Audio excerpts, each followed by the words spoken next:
Some moments in life feel small when they happen, almost forgettable.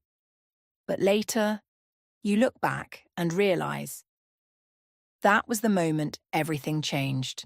The moment your life quietly split into two parts, before and after.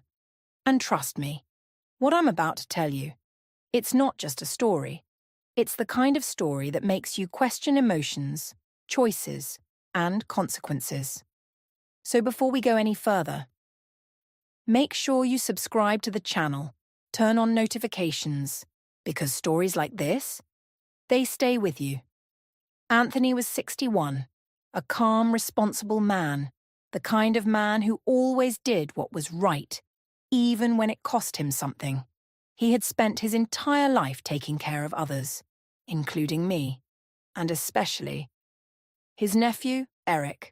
The day he told me Eric would be staying with us for a while, I didn't think much of it. Just a simple favor, but I still remember the way Anthony looked at me. Serious, almost concerned. "Daisy," he said quietly, "Eric is different. He's sensitive. He struggles sometimes, and especially at night. Just take care of him." I nodded. Of course I would. That's what I always did.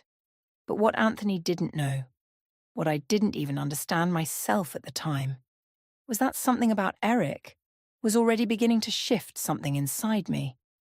Eric wasn't a child anymore. At 20, he had grown into someone completely different. Tall, confident, quiet, but observant. There was something in the way he looked at people, like he saw more than he said. And when he looked at me, there was something else there, something I couldn't explain, something I tried to ignore.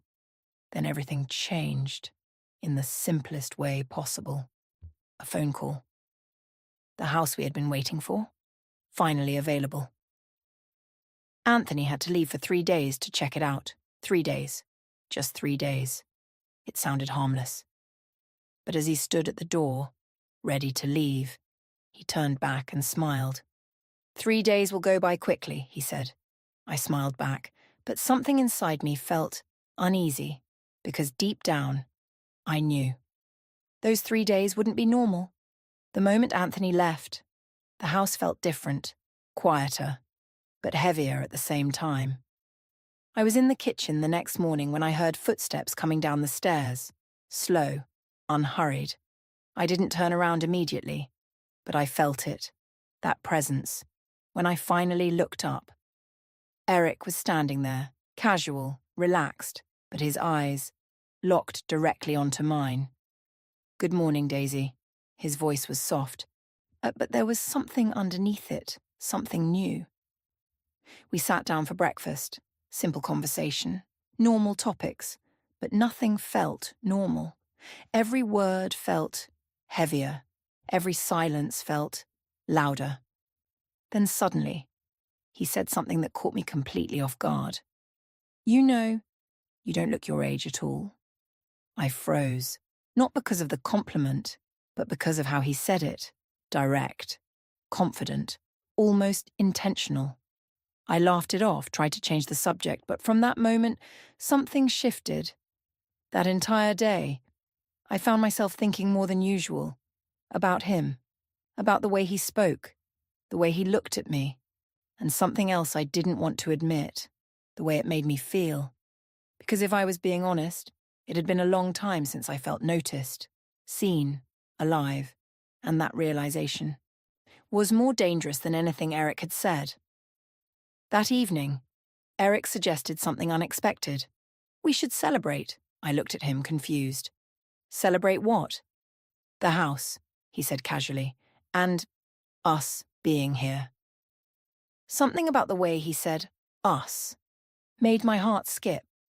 "It'll just be dinner," he added, "but make it special." Then he paused, looked at me carefully, and said, "Dress up." I don't know why I agreed. Maybe curiosity, maybe loneliness, or maybe something deeper I wasn't ready to face. Later that evening, I stood in front of my wardrobe and found a dress I hadn't worn in years. As I looked at myself in the mirror, I barely recognized the woman staring back, not because she looked different, but because she felt different.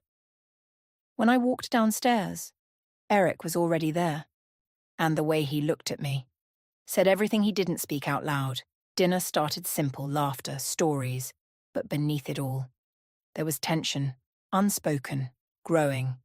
Then suddenly, the music started playing, soft, slow. Eric stood up, walked toward me, and extended his hand. Dance with me.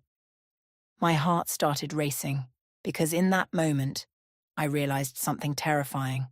This wasn't just a harmless evening anymore. This was the beginning of something that could change everything.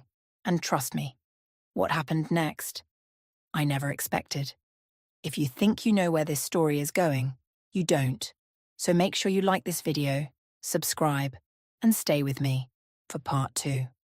Because this story, it's just getting started. That moment, when Eric stood in front of me, his hand stretched out, everything inside me froze, but not because I was afraid, because I knew. If I took that hand, nothing would ever be the same again.